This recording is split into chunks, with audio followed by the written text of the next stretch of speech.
Today, I'm thrilled to introduce you to a brand that is a true love letter to all women, and today's sponsor of our show, Holistic Goddess.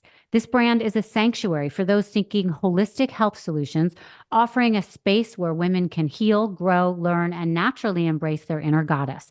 They distill decades of wellness wisdom into forms that are accessible and relevant for women, emphasizing the importance of self love as essential self care. They're committed to producing clean, natural products with simple ingredients to support women at all ages and stages in their unique health journeys. I've personally experienced the power of their commitment when I tried the Bison Trifecta from their Naked collection. It's a potent blend of freeze dried bison organs, heart, liver, and kidney in capsule form. And honestly, the change was almost instant. Within probably just about 3 days, my energy level soared. I was handling my hectic schedule better and skipping my usual midday crash. That's really important, you guys. This product's purity is impressive too. No vaccines, no antibiotics, no hormones, no fillers, nothing. Just packed with bioavailable nutrition that your body absorbs right away. Since I started using the Bison Trifecta consistently, I've noticed my hair and nails growing faster. And on days I forget to take my Bison Trifecta, I can immediately feel the difference. But once I take it, I'm right back to feeling this new, incredible me. It's become an essential part of my daily routine because feeling this amazing, knowing that your body is working the way it was intended to makes you never want to go back. Also, their signature collection currently offers 10 distinctive products that target a variety of women's health issues. There's sleep support gummies, joint relief, metabolism support, cognitive brain support, hair, skin, and nails gummies, and a bunch of others you should really check out. So, for anyone listening who wants to experience this for themselves, use code UNDERSTOOD for 10% off Bison Trifecta.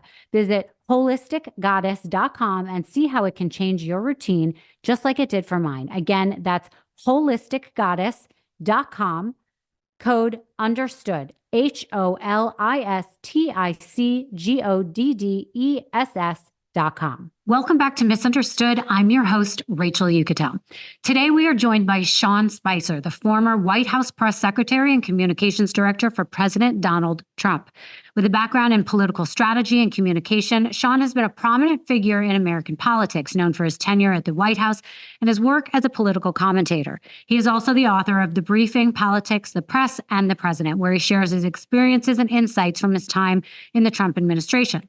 He is here today to break down his thoughts on the debate last week, predictions for what Biden will do going forward, and he also explains the Supreme Court's ruling that came out this morning on immunity, how that affects Trump, and how that even affects Biden. We get to the heart of the importance of transparency in politics, and we finally address what covfefe really is. Please welcome Sean Spicer. Spicer, thank you so much for joining us today. You are very busy, so let's get right into it. The Supreme Court has ruled in the immunity case. Is that a win for Trump? Absolutely, both legally and politically. Legally, this was kind of silly. Like, just so people understand, if they're not like watching cable news or following this stuff on X, the first threshold was that the president deserves some kind of immunity, right? I don't know why this was ever actually, as a non-lawyer, like an issue. Like, we give cops immunity, we give members of Congress and other government officials immunity, meaning when you're doing something in your official act, that you're immune from being sued over it. So, for example, if you think about this, if you are, let's say, the president of the United States and you order a military strike, there's no question, I don't think, in anybody's mind that you can't be sued because a civilian was killed, right? That shouldn't be a political issue. And that's kind of the big threshold that had to get crossed today is, does the president get immunity? And then the bigger question is, okay, was President Trump, after the election, in a lot of these acts, acting in his official capacity or in his personal capacity, right? Because, again, I think we can generally agree that the president of the United States walks down the street and robs a bank. He's not acting as president of the United States. So the court had initially said, no, there's no immunity. And that's silly. I don't think this was a really tough political issue. But then the court today started to break down the difference between official and personal. That's the legal piece. On a political piece, the key was, if this came down anywhere like it did today, it ostensibly kicks the can down the road past the 2024 election. So politically, that helps Trump because it means that they're not going to be dealing with this in the lead up to the election. And think about it. It's like in the last couple of months of the election. Again, I would hope that even if you're a big Trump hater, you don't think it's fair that one candidate had to sit in a courtroom for the last 2 months and couldn't campaign. I don't know that we would argue that that was a fair election if that were the case. Right. Do you think it's going to make it complicated, though, because the lower courts are going to have to decide what's official and what's not official? Yeah, that's actually a great point. Yes, that's right. So as I said, that kicks the can back, right? Yeah. And so Trump's going to say, yeah, I was being president of the United States when I said all this stuff.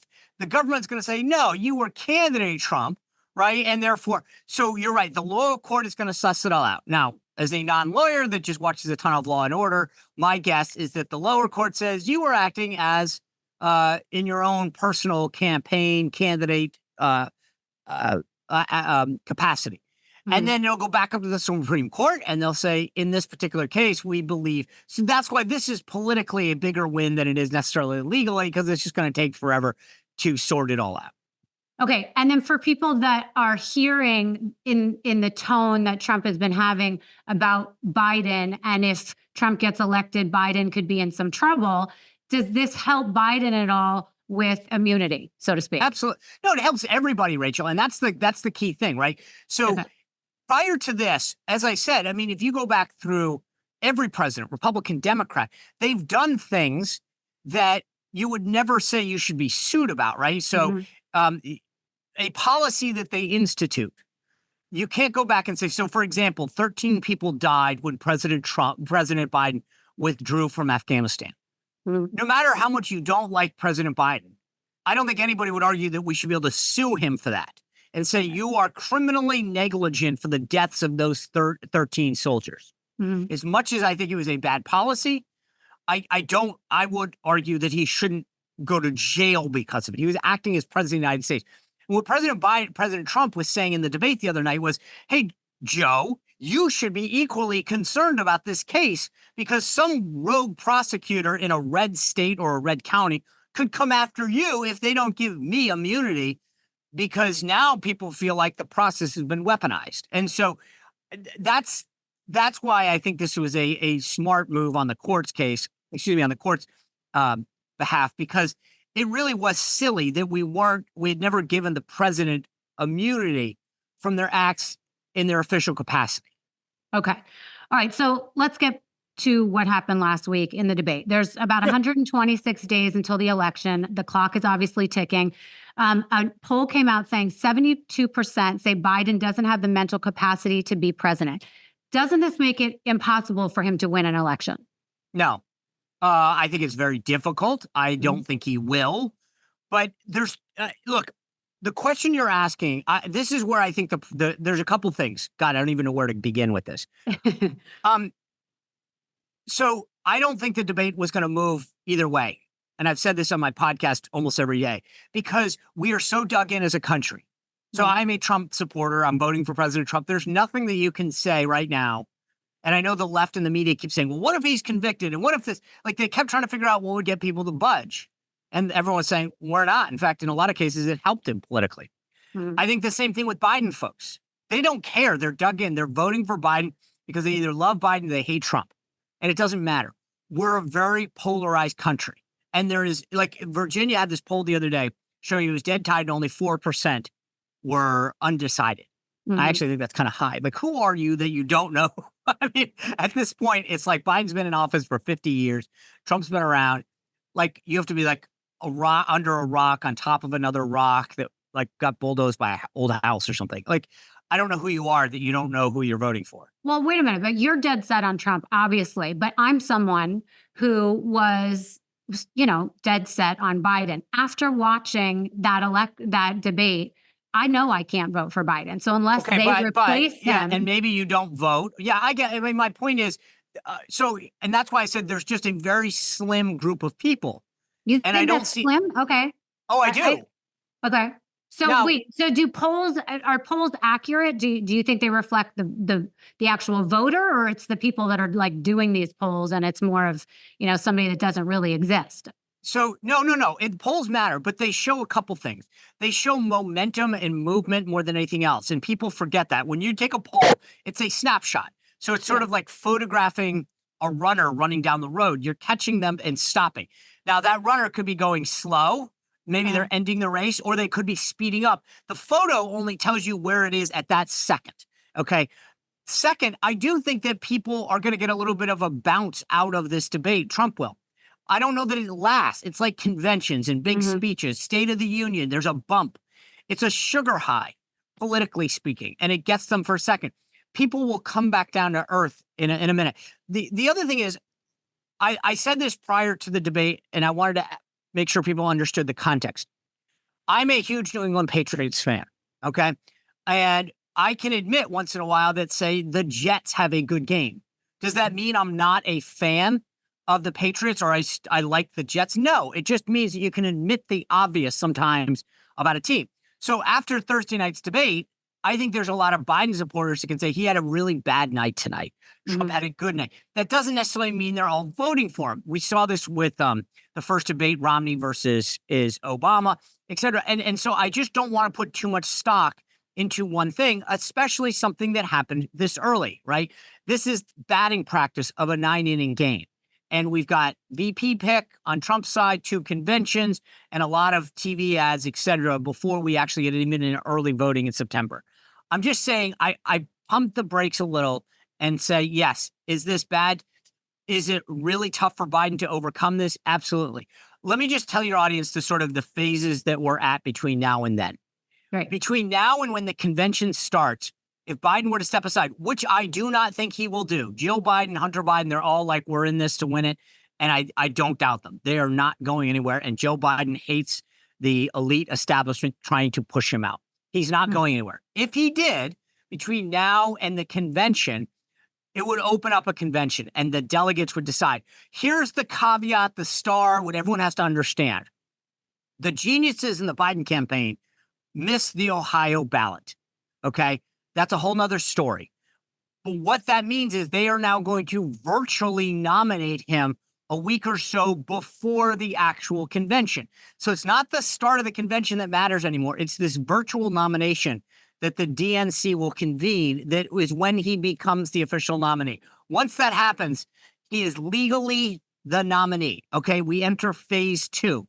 If Biden were to drop out between when he becomes the nominee, virtually nominated, and the election, November 5th, the Democratic National Committee only, those members of the DNC, would select his replacement. That's it. No one else gets a say. After the election, between the election and December, when the electors meet, the electors would actually have a say. They get to decide who to vote for, and they could write in another name. After the Electoral College meets, assuming that it's like, if it's still the ticket and Biden were to step down or something were to happen, Kamala Harris, as his running mate, would assume to become the president. Those are the phases and opportunities that exist. But I don't believe that Joe Biden will step down. He is going to be the Democratic nominee. Okay, so I appreciate all of that. That's very helpful. But there obviously has been so much talk about if, he does step down, if he does agree, how complicated would it really be to pick? I mean, I saw just this morning the list of whatever it was, 9 people that they are looking at to replace him. How complicated would that be? Would that just be a free-for-all and everyone would go nuts? It's a free-for-all. It goes to, and this is true for both parties. If he were to step down, as I said, in phase 1, before he becomes virtually nominated, it would go to, it would be what they call an open convention. And this is, pre-1972, we did these. This is not, it's not like anyone can really remember them, but that's how it used to happen. And the delegates get together and they get to decide.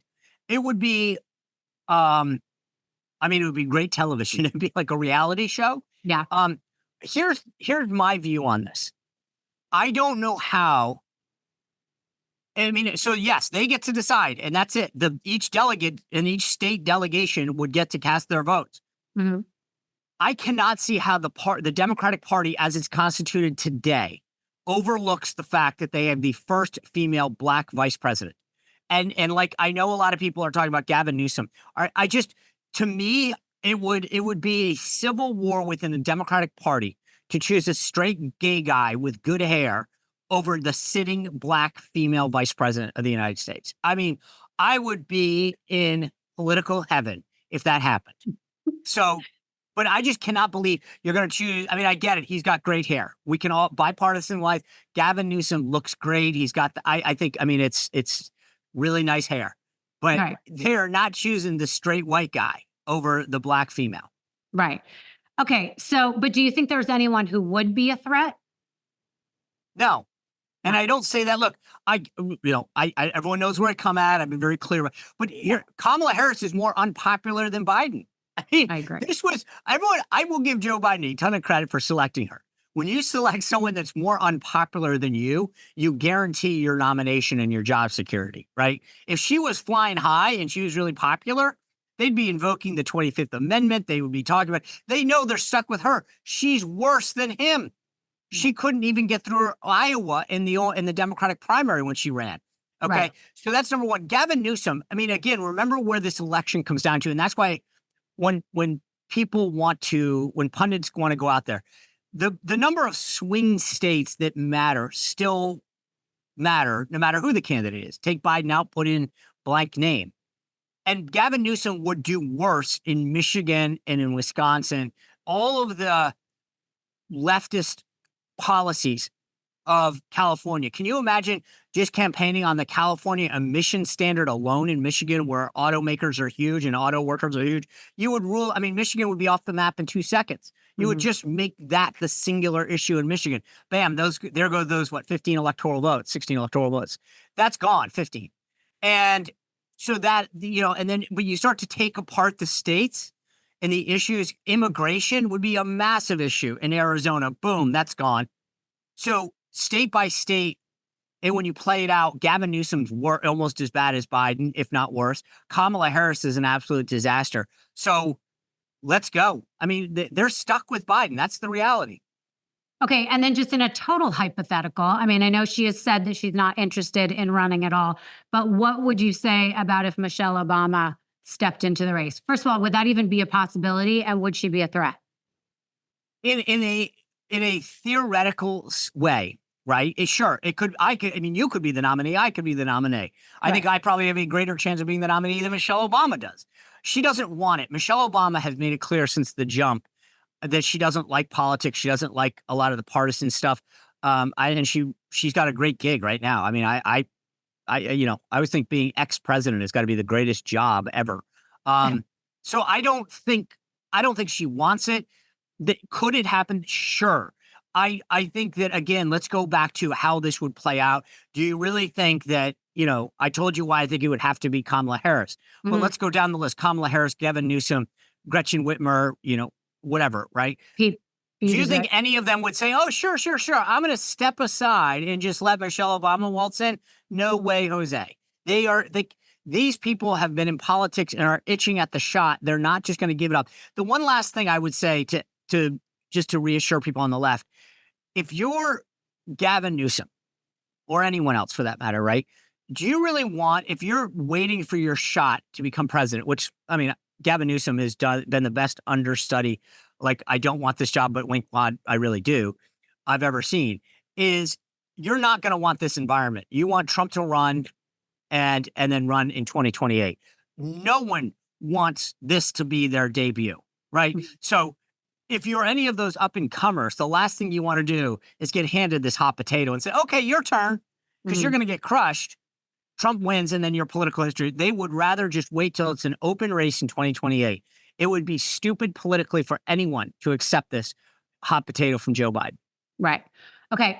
I'm curious about your thoughts about how Trump did, though, on the night of the debate, because, I mean, did you think he had a great night? Yes.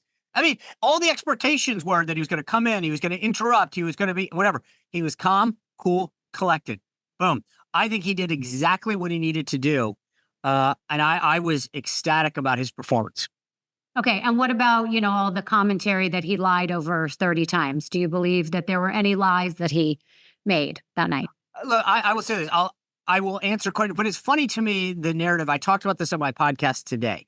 Where's all the lies about Joe Biden? He said no soldiers were killed under his watch. There are 13 dead service members. The Gold Star families of those service members would take issue with him saying that. He lied about the border. He even lied about his golf game. Like, it's amazing that a guy, Biden, whose first run for president was derailed by plagiarism, who gets called a gaffe machine. Why are gaffes with Joe Biden? He lies about teaching at the University of Pennsylvania, not getting a full scholarship, some dudes on Amtrak, his uncle and his father. I mean, he tells story after story about personal issues and policies that are simply not true. And yet he's branded the nice guy with a bad memory, and Trump is the liar. Look, it was funny. On abortion, Kristen Welker and a bunch of others said that Trump lied on abortion. The tape is there. I tweeted it out. Governor Ralph Northam, a pediatrician, our former governor in Virginia, said that the baby comes out and we wait, we put it on the table, we make a decision. It's on audio. It's actually on video, even though it was on a radio station because they were simulcasting it. I tweeted it out. It's at the top of my Twitter feed. You can watch that. That's not a lie. They may not like it, but that's a fact, right? He said it. He was a Democratic governor of Virginia. He's an actual doctor, by the way. And they're saying that Trump lied about that because that's not the official position of the Democratic Party. What is the official position of the Democratic Party? Because their platform makes it clear that abortion is okay up until the moment of birth. That's their official position. Again, the media may not like it because they don't want to ask Democrats that question, but that's their position. Well, okay, it might be their official position, but as a woman and someone who has had a child, I know that you are schooled when you find out you're pregnant. You have to make some decisions before the 3rd month, the 4th month, because you cannot, no doctor will abort the baby. I mean, in listening to Donald Trump. But again, you're arguing, the fact is that what their position is and what you're talking about are not the same thing.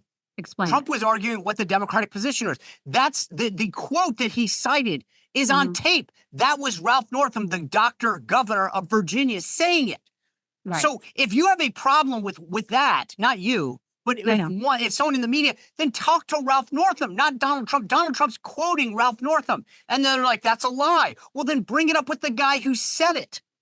Right. Okay. I can respect that. Okay. So we were talking earlier about voters watching the debate the other night. There are a lot of undecided voters, and people obviously were very panicked about what happened with Biden, I will say. So now I think what becomes really important is who the VP pick comes to be for Trump. So now first question is, do you think that Trump will wait to figure out if the Democrats, what they're going to do with Biden before announcing the VP pick?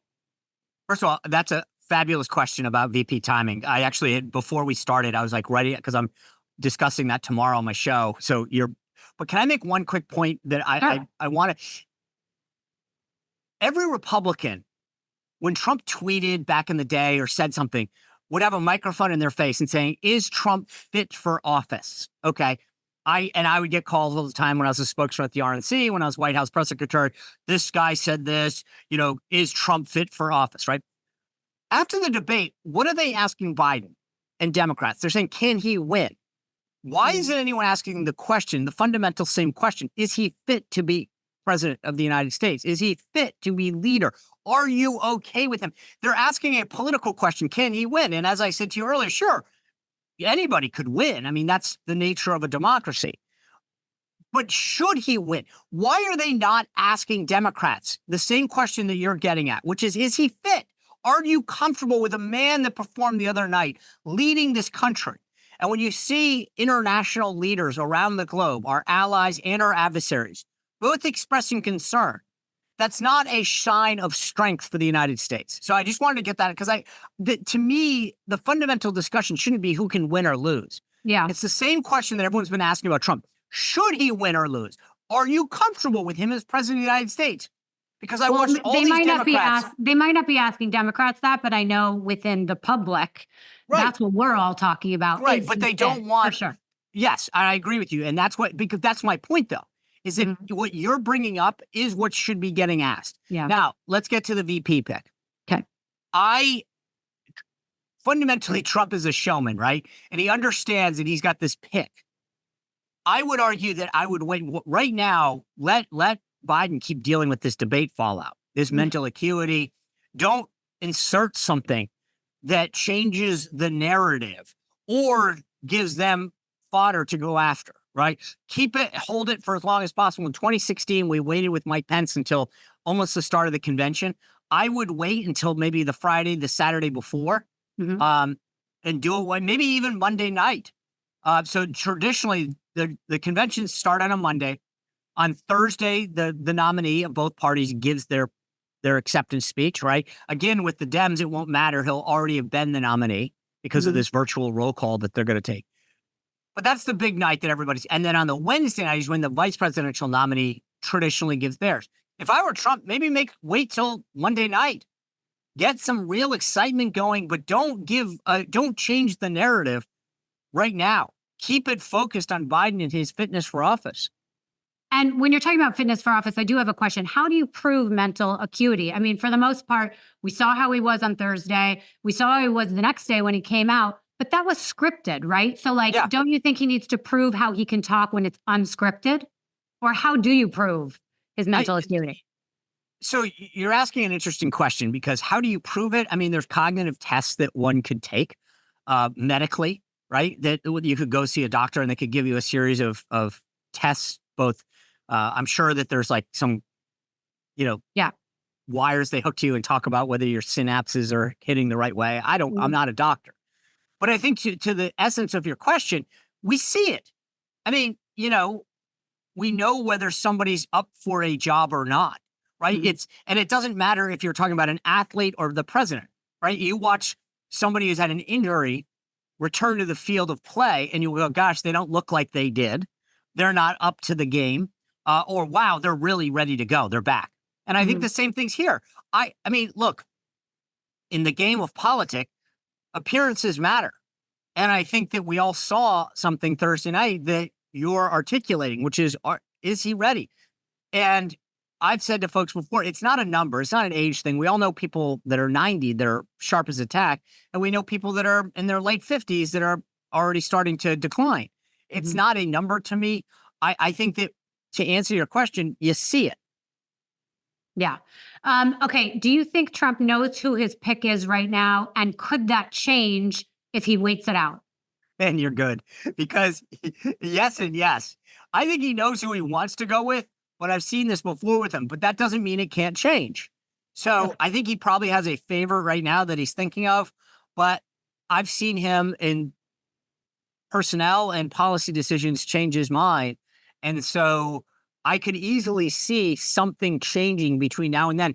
And by the way, so my top three, I don't know if I'm getting ahead of you.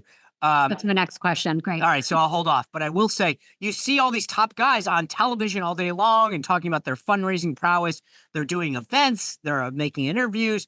And so they're all still trying to do something. So to some degree, they're playing the ref there. They're trying to figure out, can I get an edge? Can I do something at the last minute that changes the dynamic? Right. Okay, so let's get into your top three picks. Burgum, Vance, Rubio. I don't think that that's any shocker. I've had Lee Zeldin, the former congressman from New York, as my dark horse, because there's something about Trump that always wants to be apprentice style. Like, you didn't see this coming, did you? And right now, those three are getting so talked about. I think they'd all be great for different reasons. But I think that if I had to break the top three down, I'd say Burgum and Vance are probably like one, like tied. And then Rubio is, technically in that scenario, third. But I can see cases on any one of the three, as I said. So, but Burgum and Vance keep going like it's like one of those races where they keep, one advances a little, then the other one catches up. And I can see either one of them right now having the edge. Do you think that Nikki Haley will come out of nowhere? Come out of nowhere to go where? She's definitely not being no is the answer. She is going nowhere. Okay. How important is it to not mislead the public? Important, but keep in mind that, everybody's going to spin their side of anything. Think about, I have kids, right? They come to me, they go, hey, Dad, got to talk to you about something. So I broke this thing, but we needed a new one, right? I mean, it's like you're always going to spin your side. So there's a Right. difference between saying something that is entirely false. Did something break? No, it didn't break when you know it did. And saying, look, it broke, but we needed a new one and they're on sale. And so how you present your side is very different than telling a complete falsehood. Okay.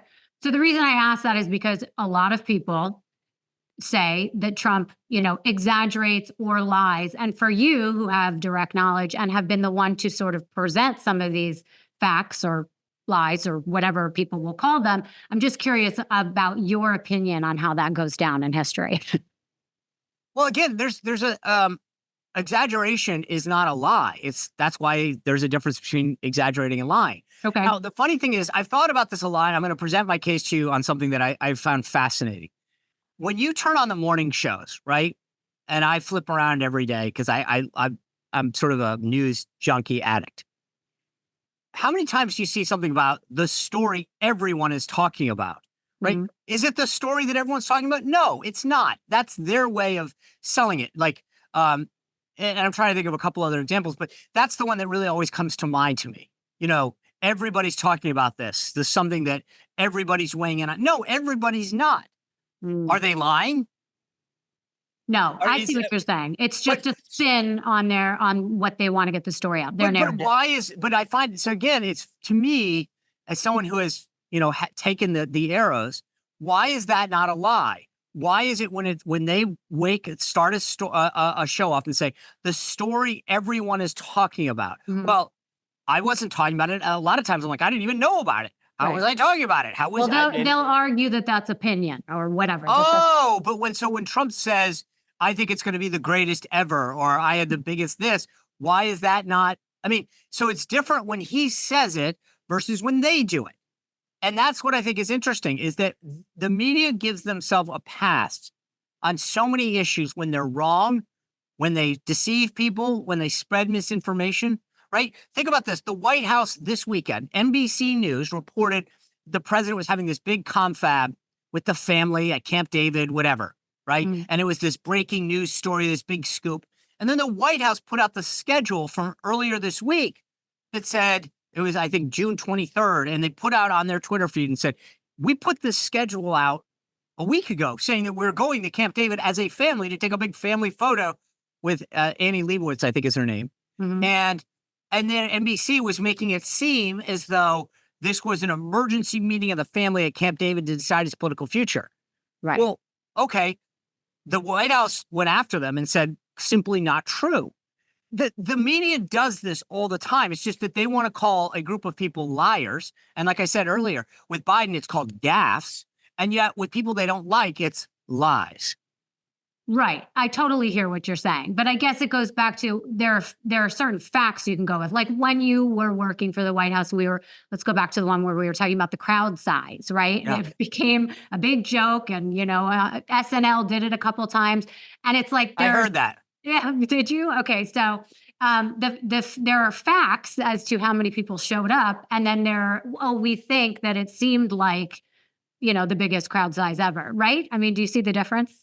I do, and again, I don't want to relitigate something from 7 years ago, but Of since course. but just so you understand, first of all, I've said, God, if I could take a mulligan or a redo on that day, I would, right? But just so you understand what we tried to do that day, and I led that team, so this is on me, right? Mhm. I'm not trying to obfuscate or not. I take responsibility for what I said and what I did that day. But so you understand kind of what we're talking about now. The goal was to communicate the interest in that day. We started the morning with a couple outlets from CNN, NBC, trying to minimize the president's win and support. And so Mhm. what I was doing that day was saying, hey, look, it's not just the people, because everyone focused on the crowd size there. And I was like, look at the audience overall in person and overseas. Because what I was trying to do is say there are technologies available, live Mhm. streaming on Twitter, for example, being one of them. And there were other live streams that weren't, frankly, technologically available 8 years prior. Mhm. I didn't actually, and now again, was it the smartest way to do this? No, what I'm trying to say to you is that I wasn't trying to make the case. Look at how many people are in a square mile of the Capitol versus how many people were in the square mile. I have eyes. I knew that. I could see that. What I was trying to say is, hey, look at the number of people. I was getting calls from, you know, different media execs that their audience online was bigger than it ever was, and da da da da. And hey, this technology wasn't even available in the past. And I was like, oh, okay. I can now make the case that the interest was greater because it shouldn't. I mean, it's like saying that more people watched it than George Washington. Well, of course they did, because there was no TV or internet back in the founding of our country.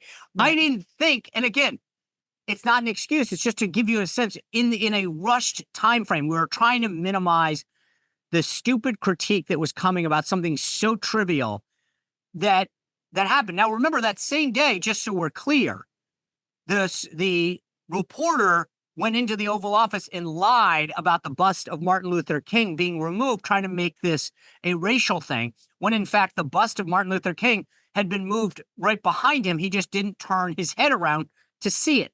Mm. And I spent the afternoon putting out a fire trying to claim that somehow President Trump had removed the bust of Martin Luther King.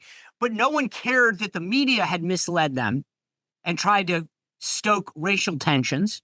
Right. Because, well, gosh, we'll just move on from that. We'll focus on what Spicer said. And I get it, but just they do stuff all the time and they forgive each other. They minimize their own mistakes because it's not even equal, right? So Corinne Jean-Pierre gets up there every day and says word salads that I can't even decipher, and they say nothing. When I was at the White House, literally the Playboy correspondent got a CNN contract because of a sparring session he had with Sarah Sanders. Now, to most people, I hope that you at least take cover knowing that Playboy has a correspondent, so now you can go read the articles. That gives you some cover, men out there, if that's really what you need to claim that that's why you get it. Right. But the reality is that tells you about what the media value, not the sourcing, not the quality of the reporting. But hey, look, you made a jackass out of yourself in the briefing room. We're going to give you a cable contract. Right. Okay. I totally appreciate your explanation there. No, thank you for the therapy session. I appreciate that. So I do want to ask what it was like to have that job in the White House, because for people like me, we all became huge fans of you, whether or not we liked what was going on in the White House and the chaos in the country at the moment. We tuned in every day just to see you because we found you humorous, empathetic. I loved you. I thought you were great. I'm glad I entertained you. Thank you. So, well, you entertained most of the American public, making it all the way to SNL. By the way, did you watch those SNL things? So I'll tell you the quick story on this. Yes, eventually. I was literally, I'd woken up the Sunday after that aired. Obviously, I didn't stay up to watch Saturday Night Live. I mean, I don't mean to make myself sound old, but with the job that I had, I cherished sleep. I had 2 young kids at the time. And we were in church, and I had 2 phones at the time. One was a personal, one was the White House. The White House didn't have texts at the time. I don't know if they do now. And so my personal phone just started buzzing like I was getting texts in because I was in church and I had silenced it like a good Catholic. And so I knew something was going on, but I knew that it wasn't that important because I wasn't getting called on my White House phone.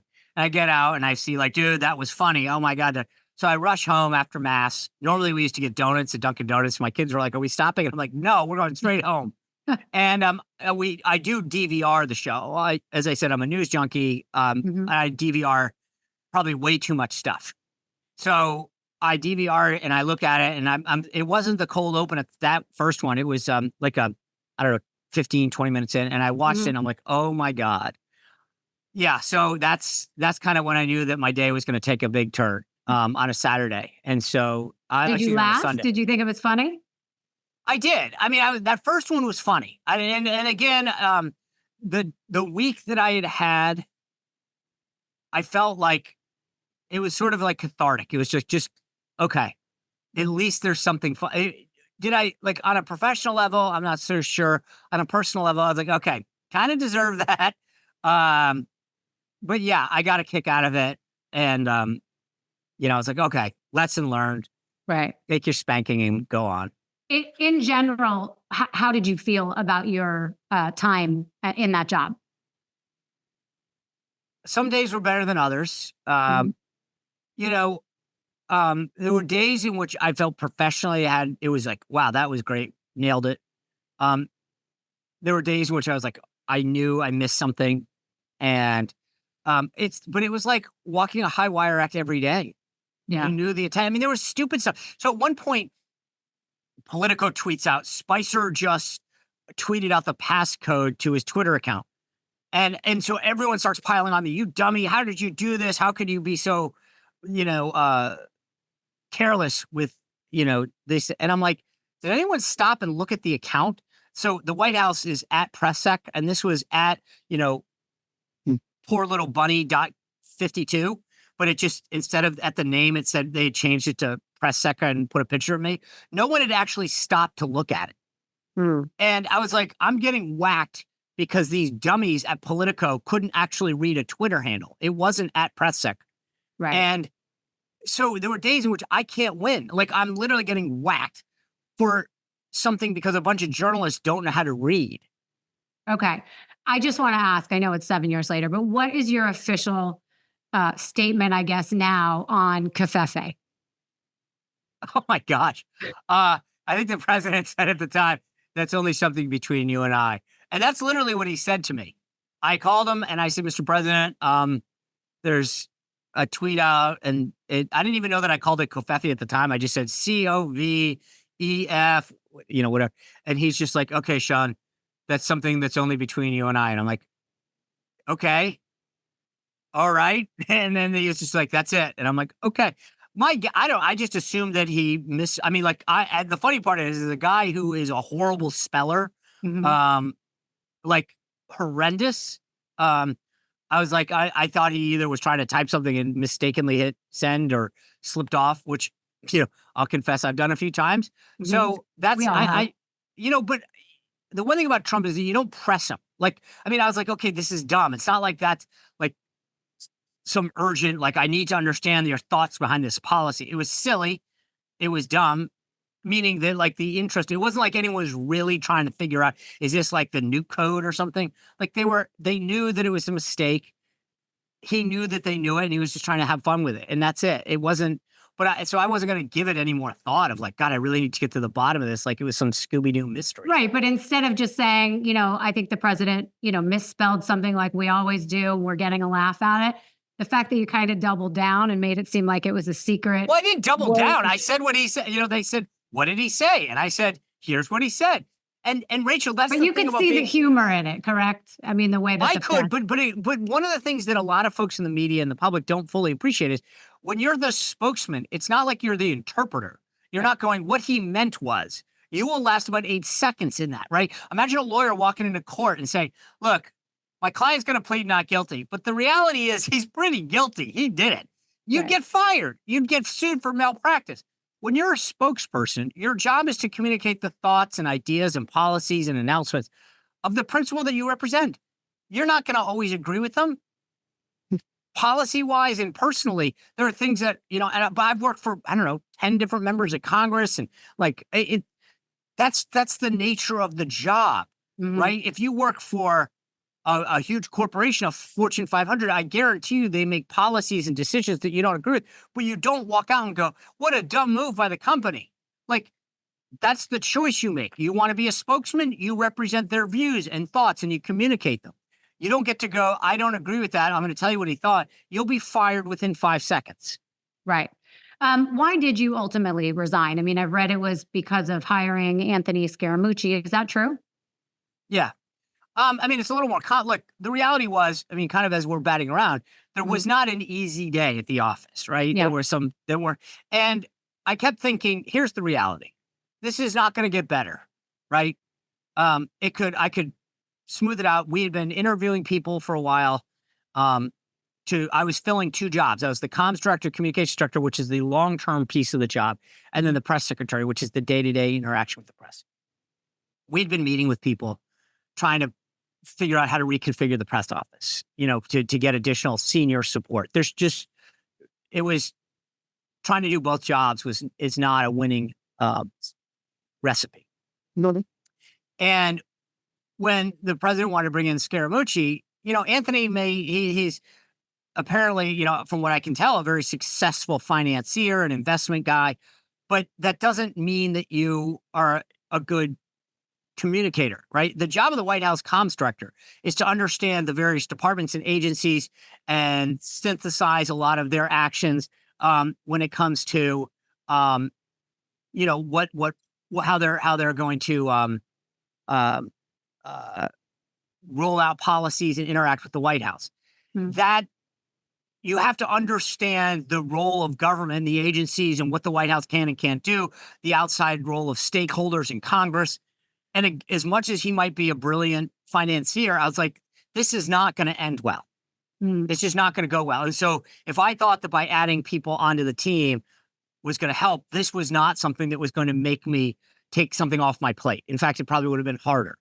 Right. And so I said, well, this is an appropriate off ramp. If the president wants a reset, we've been talking about this. How do we do this? Then I have to be responsible enough to know that it's not about me. I could have stayed in that job. He asked me to stay.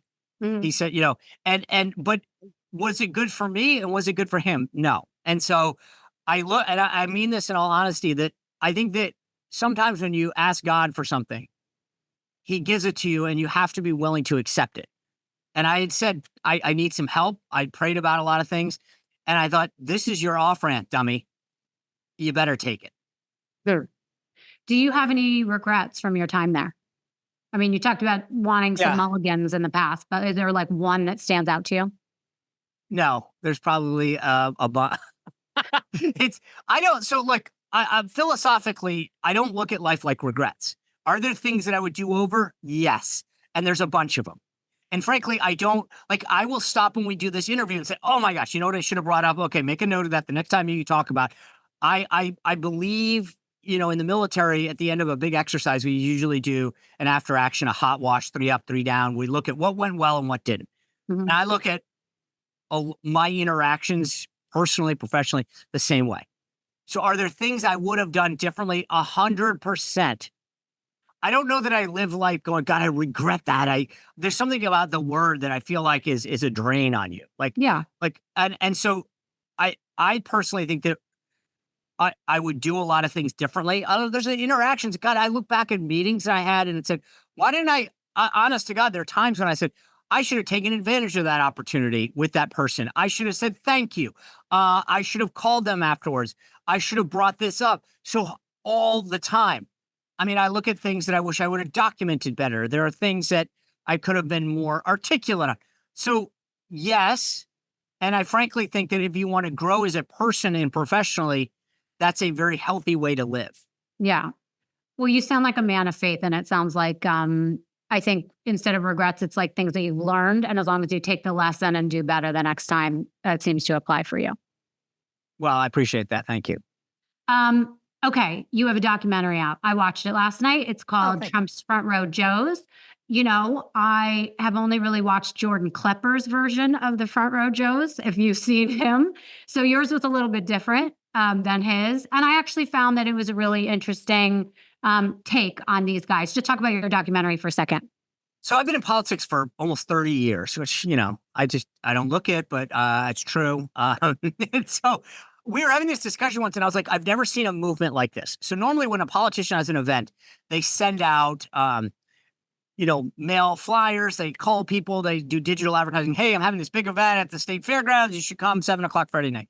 Trump sends out a single tweet and tens of thousands of people show up. And in particular, there's one group, the Front Row Joes, treat it like they're deadheads going to a Grateful Dead concert. They go over and over again, some 50, some 80 times. They come 3-4 days early. They sleep in their cars on the grounds of the event so they can be in the front row. And I wanted to document this because I'm like, this is not normal.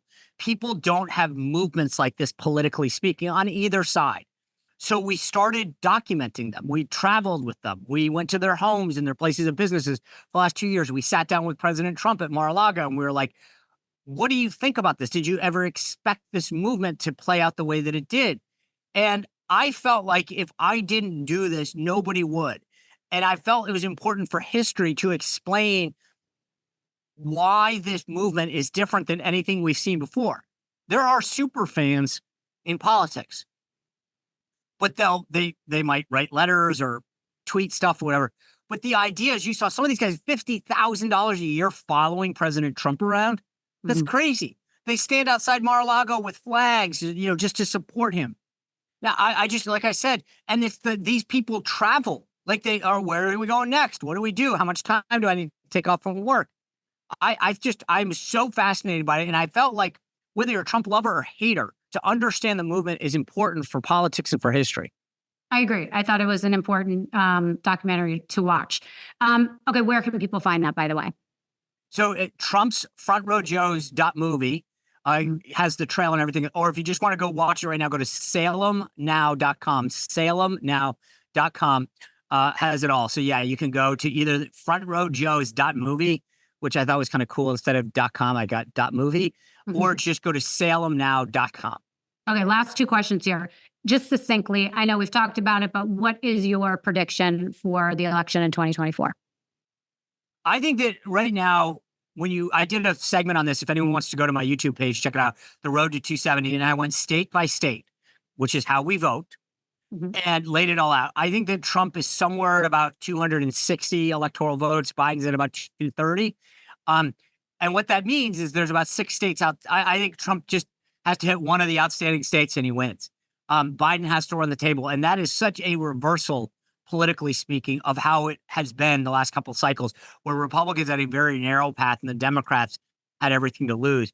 If Trump can pick up Pennsylvania in particular, 19 electoral votes there, it's over. But if you look at Wisconsin, 10 electoral votes, Michigan, he can look at multiple combinations and become president again. Biden is now playing defense big. And I think this debate is going to hurt his chances to take at least potentially a couple of those swing states off the table and make his path to 270 a lot closer, a lot harder. Are you in contact with Donald Trump still? Yes. Yes. Do you see a job for yourself in the administration if he wins? I don't think on a day-to-day basis, like a press secretary thing, but last term, I was served on the board of the visitors for the U.S. Naval Academy. I served as a commissioner on the Commission on White House Fellows. There are ways to serve that I think would fit my lifestyle now. I've served in the military for 26 years. There's a lot of things within that realm that I could do. And we'll cross that bridge when I come to it. I've spent a lot of time serving in the government, in the military. And so if there's the right fit, I wouldn't rule it out. I think going back to the White House would be a very tough sell for me and my family. Is there something in your future that you really want to do? Is there something you aspire to do? I spent my whole life, the last 25 years, as a spokesperson, talking about other people. I have a show now that I do every night, the Sean Spicer Show, YouTube, Rumble, Apple, and I love being able to talk for myself and sort of take everything that I've learned over the last 25, 30 years in politics and talk about it and explain it and say, this is why this matters or why this isn't going to happen. So I enjoy that. And I want to keep doing it. And I like the life that I can live now, where I can spend, in DC, people will say, spend more time with your family. Depending on the job, it really is true. Like, it's tough when you have a family to be like, hey, I know that this big press conference is happening or this rollout, but I got to go to my kid's basketball game. Like, I've now for two years in a row been the assistant basketball coach for my daughter's team. I, take my son golfing. You can't do that with some of these high-powered jobs. Yeah. And so it's important to me to be able to do that now and to make up for some of the lost time that when I, not just in the White House, but I was at 6 years at the RNC. That's a relentless job. There's always an election. There's always an issue. And then before that on Capitol Hill. So I don't like to say never because you don't know. But that's not really the plan. Yeah. Sean, I will say, for someone that has different opinions on some of the things that I do, I really like you. I think you're a great communicator. Well, thank you. I've really appreciated your time. Where can our listeners and viewers find you and find out more about you? SeanSpicer.com has it all. Any of the things that we mentioned, or you want to follow me on any of my channels.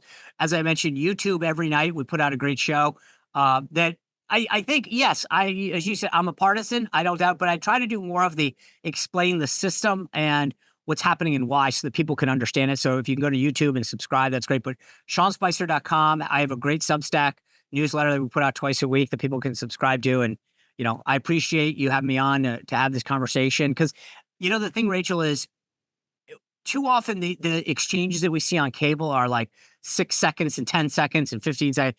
And to be able to explain some things and have a conversation with people is something that I value, and I know you do. And I appreciate that, because too many people go, I can't believe that you, fill in the blank, had a discussion with you, fill in the blank. And it's Absolutely. like, really? Like, we've gotten to a point where you can't talk to somebody. I'm very open and clear about where I stand on issues, but I'm willing to listen to people on the other side. And I am really disheartened by the nature of our society today, where we attack people for even listening or engaging in a conversation. Yeah, I completely agree with you. And I do hope that our listeners have kept an open mind, and maybe it's helped them come up with some new clarification. So again, have a great day and good luck to you in the future. I really do wish you the best. You too. Thanks for having me. I appreciate it. Of course. Thank you so much for listening to Misunderstood. I'm your host, Rachel Yucatel. Please be sure to subscribe to the show and give us a 5-star rating and review. You can support the show by joining our Patreon at patreon.com/misunderstood with Rachel Yucatel. Do you have ideas for the show or want to reach out? Email us at info misunderstoodpodcast@gmail.com. That's spelled MISS understood. Thank you so much, and I'll see you next time.